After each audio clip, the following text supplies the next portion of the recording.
And now to health matters. Health workers across Nigeria have embarked on an indefinite nationwide strike beginning from Saturday. The strike was declared by the joint health sector unions and the Assembly of Healthcare Professional Associations on Friday, warning the government against any form of intimidation or victimization. The union cited the federal government's failure to implement the adjusted Consolidated Health Salary Structure along with unresolved welfare and systemic issues as the primary reasons for the strike. In a statement signed by JOHESU National Chairman Kabiru Minjibri, the union stressed that prolonged government inaction left them with no option but to withdraw services.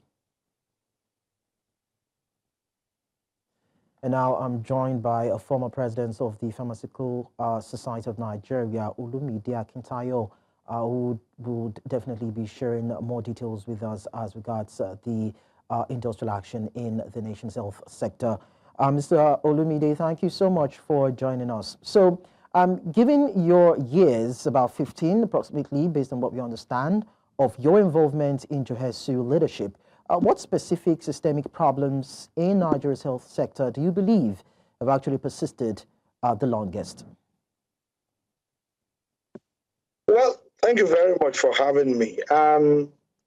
Because of our time, let me just go on straight to the issues that are very relevant to reckon with in this discourse. Let me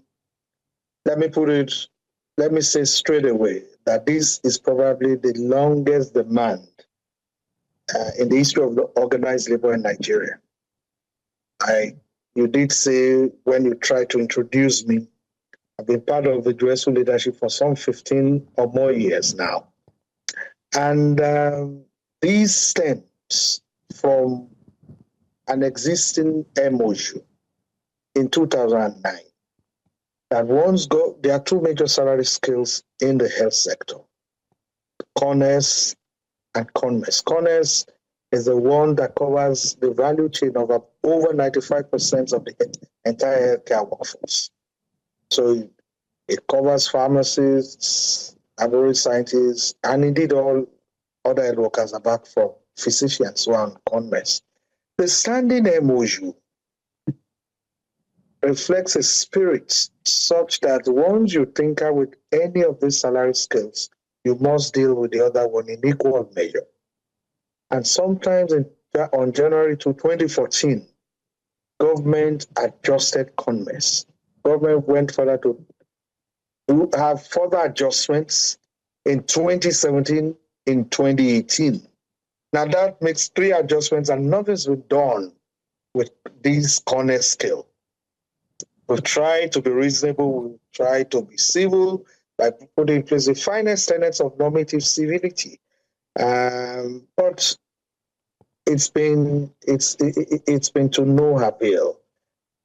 Let me put on record that the JOHESU and APA have been on strike, canvassing a need to redress this flagship demand on at least 6 occasions now, specifically in 2014, 2017, 2018, 2020, 2022, 2023, 2024, as recent as October 25 last year. And now, unfortunately, these were forced once again to go on strike. This is not about rocket science. It's just about plain insensitivity by the successive leadership of the Federal Ministry of Health.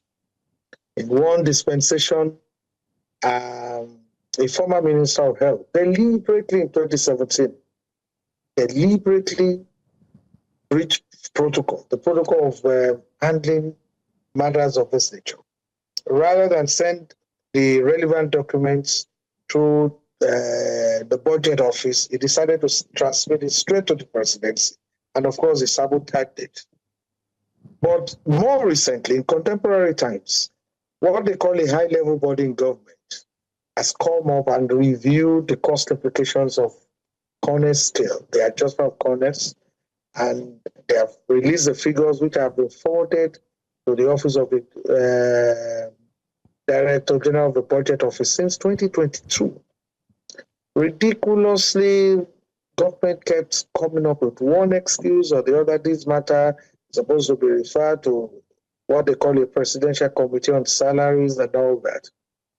Well, matters got to a peak, so that even when President Tinubu took over in 2023, JOHESU was on strike. He took a two-man delegation. I was one of those two who met President Tinubu on June 5, 2023. His personal interventions paved way for a suspension of the strike in 2023. He gave all the assurances that these matters will be dealt with. Unfortunately and tragically, 2 years after, nothing has changed. The status quo remains same. Okay. There was another strike. Yeah. So basically, this is about disbursement of privileges, Okay. benefit packages to health workers. All right, so we are talking about a government that has actually borrowed, monies, over the course of a number of years, most especially this present administration, to offset its financial obligations and to fund the budget. Do you think it has the financial might to incorporate your demands into its expenses? Yeah, surely. Every serious nation, if you look at what they call Human Development Index, you find out that the most important areas in any development index for a nation remains education and health. Even Almighty God Almighty, in all His mightiness, I always say, places maximum premium on the human capital. And so when you talk about health workers, their welfare is key. A health worker who is not well taken care of is a potential killer, and you must continue to reckon with that. Let me say this with a sense of responsibility. Usually, before you go on strikes of this nature, the first thing you do is you serve government a strike ultimatum through a 15-day notice. It's law, it's the law, and it's a norm. We did this like we have always done in previous dispensations. But usually government would wait until the eve of this strike ultimatum before it reacts. And that's exactly what they did, because this notice was supposed to expire midnight yesterday, and the first formal contact from government didn't take place until Thursday. I want to give kudos to the coordinating Minister of Economy and Honorable Minister of Finance. He actually generated an unprecedented momentum to see this matter resolved. Unfortunately, because like I said, it came too late, it was difficult to deal with. But I want to believe, I'll be very strongly, that if your Honorable Minister of Finance, Mr. Olawale Edun, if he continues to sustain that momentum he tried to generate in the last 24, 48 hours, Okay.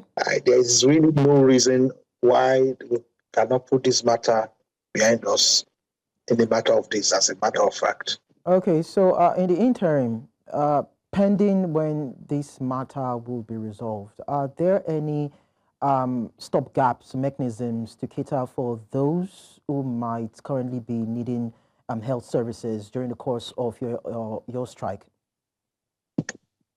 Well, let me say that it's very tragic that we have to get to this point again. When you're dealing with the over 85% of the value chain in a sector, a more sensitive and responsible government should have done everything to avert this. But sometimes you do not also want to meet people at this level, these despicable levels. Of course, if you have a background of or a calling as a healthcare worker, professional, your primary responsibility is to save lives, not to inflict morbidity and mortality. So I'm sure people on the field will exercise discretion. They will bring to bear a free prerogative to handle emergencies as they arise. No responsible health professional wants to watch innocent citizens die.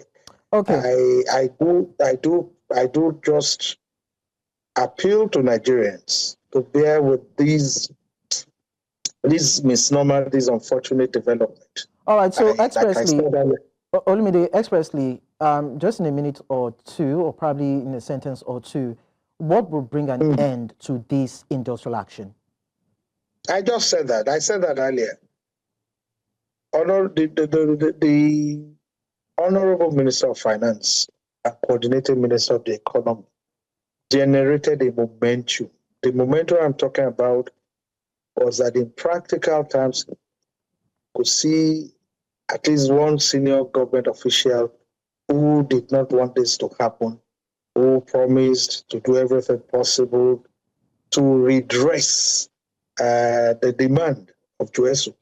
Like I said, that demand has lingered for 12 years, less 6 weeks, from January to 2014.